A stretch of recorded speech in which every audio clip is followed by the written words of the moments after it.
Madam President, my discussions today have no real merit on the quality of the work as put forth by these employees.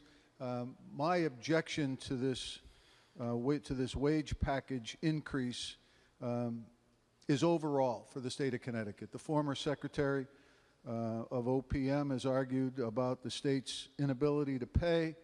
The discussions ensued about all of the problems Connecticut is having with its deficit, with its budget, and this, I believe, is the fifth now either expansion of a bargaining unit or installation of a new bargaining unit, where we are now adding $2,000 cash bonus, a 3.5% raise plus an annual increment. In this case, it's 2.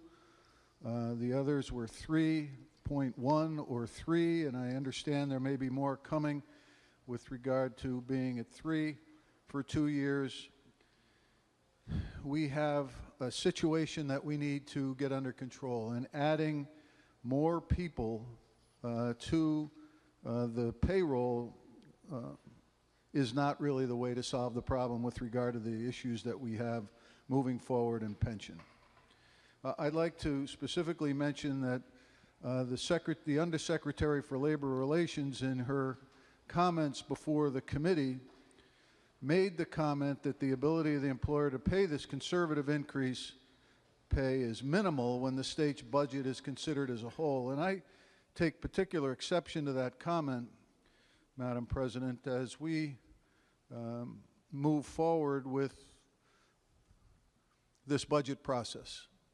You know, my grandfather came over from Sicily and got himself into business, and one of his best sayings were, if you watch the pennies, the dollars will follow. And in this case, we seem to be losing sight of the pennies.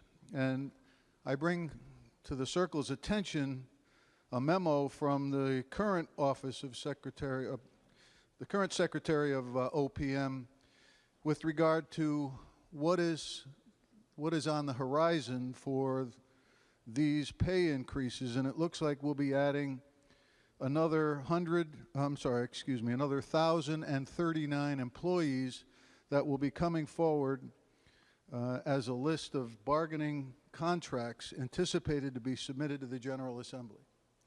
So it's just going to be more conversations about a $2,000 cash bonus, a 3.5% plus a 3, a 3.5% plus a 3, or a 2 in this case.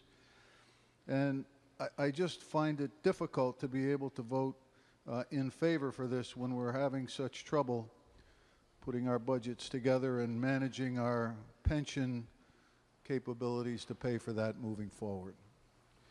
So, Madam President, I thank you for the opportunity to share my opinion here this morning, but I urge my colleagues to consider the implication of this vote, not just for these 6 employees, but for the 1,000+ employees that we're going to be considering again.